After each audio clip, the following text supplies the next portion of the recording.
میرے اندر اس ہدایت کی طلب کتنی ہے، اس کی عظمت کتنی ہے، قدر کتنی ہے، میرے اندر اس کی چاہت کتنی ہے، وہ تو دکھائے نا۔ کتنے درد سے صحت مانگتا ہے، کتنے درد سے صحت مانگتا ہے، کتنی تڑپ سے اولاد مانگتا ہے، کتنی اندر کی چاہت سے عزت مانگتا ہے، کس انداز سے مانگتا ہے۔ لیکن میرے عزیزو، یہ سارے نقشے تو بہت چھوٹے ہیں، ہدایت کی دولت تو بہت بڑی ہے۔ اس کے لیے اندر سے تڑپ کتنی ہے، چاہت کتنی ہے، رونا کتنا ہے، دیکھو پھر کیسے ملتی ہے۔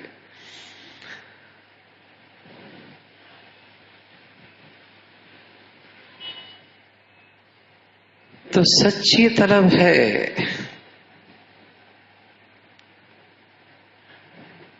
اللہ کبھی اس دعا کے سے خالی ہاتھ نہیں واپس کرتا۔ یہ دعا بغیر ثمرہ اس دنیا میں رہ ہی نہیں سکتی، اس دعا کا ثمرہ ضرور ملتا ہے۔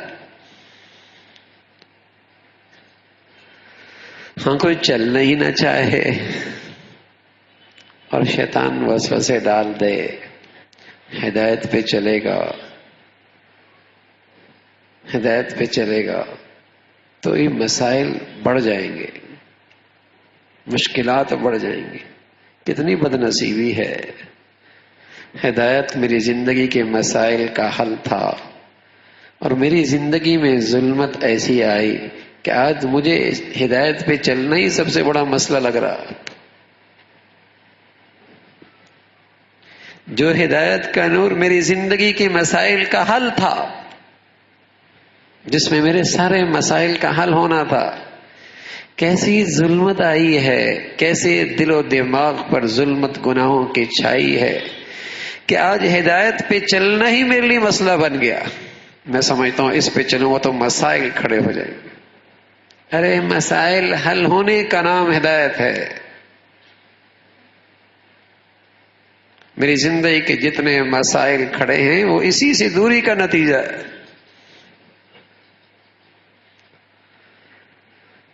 واللہ یہدی الیہ من ینیب، یہ دولت ملے گی، اللہ کا کہا سچا ہے۔ ومن اصدق من اللہ حدیثا ومن اصدق من اللہ قیلا، اللہ سے بڑا سچا کوئی نہیں۔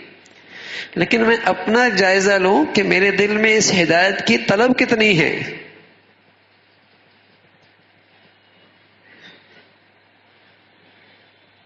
کتنی طلب سے آتا ہے۔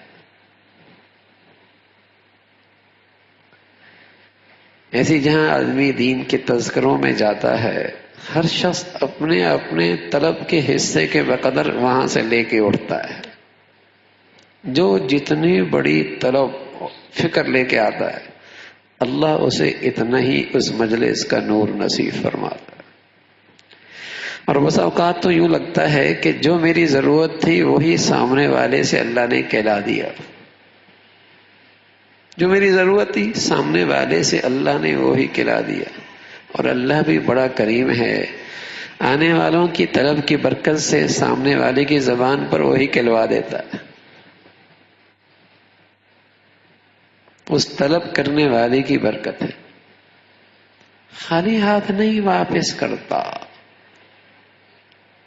کس جذبے کے ساتھ آیا ہے، کس ارادے کے ساتھ آیا ہے، ہدایت کی کتنی طلب لے کے آیا ہے، اسی قدر اسے حصہ ملتا ہے۔